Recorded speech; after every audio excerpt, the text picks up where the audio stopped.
बताइए, आप पुस्तक में पढ़ रहे हैं कि परमात्मा खुदा अजर और अमर।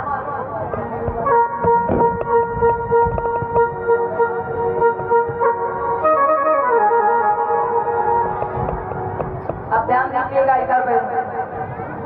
महाराज अकबर बोले कि बीरबल जी, आप पुस्तक में पढ़ रहे हैं परमात्मा खुदा अजर और अमर है, परमात्मा खुदा कड़कड़ में है, परमात्मा खुदा सर्वव्यापी है। अरे तो लोग मंदिर और मस्जिद में क्यों ढूंढते हैं, सब जगह क्यों नहीं ढूंढ लेते? बीरबल जी ने कहा, महाराज समाज में भेड़ चाल मची हुई है, भेड़ चाल। महाराज बोले, बीरबल जी एक बात बताइए, ये भेड़ चाल क्या होती है? आज तक मैंने तो नहीं सुना इसके बारे में, जरा मुझको भी बताइए इसके बारे में। बीरबल जी बोले, महाराज आप भेड़ चाल सुनोगे या आंखों से देखोगे? अब कोई चीज देख ली जाए तो जल्दी समझ में आ जाती है। महाराज बोले, उसको भेड़ चाल देखना। बीरबल जी ने कहा, आप हमको एक दिन की छुट्टी दे दीजिए महाराज, हम आपको दिखा देंगे भेड़ चाल क्या होगा। बोले ठीक है, जाओ छुट्टी में।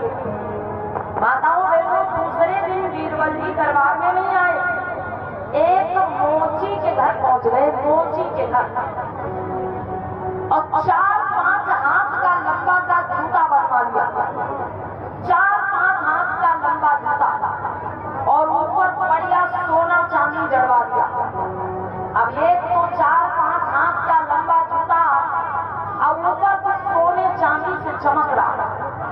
वो जूता लेकर के बीरबल जी दूसरे दिन सुबह सवेरे एक चौराहे पे पहुंच गए, और बीचों बीच चौराहे पे उन्होंने जूता रख दिया और जोर जोर से चिल्लाने लगे, परमात्मा खुदा का जूता रह गया, परमात्मा खुदा का जूता था।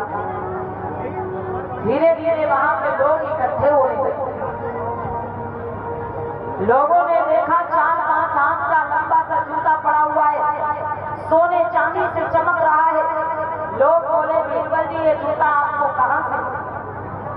बीरबल जी ने कहा, भैया हम तो महाराज के दरबार में जा रहे थे और हमने देखा कि यहाँ पर परमात्मा खुदा खड़े हुए, हम उनके चरणों में गिर गए और उनके पैरों को कस के पकड़ लिया।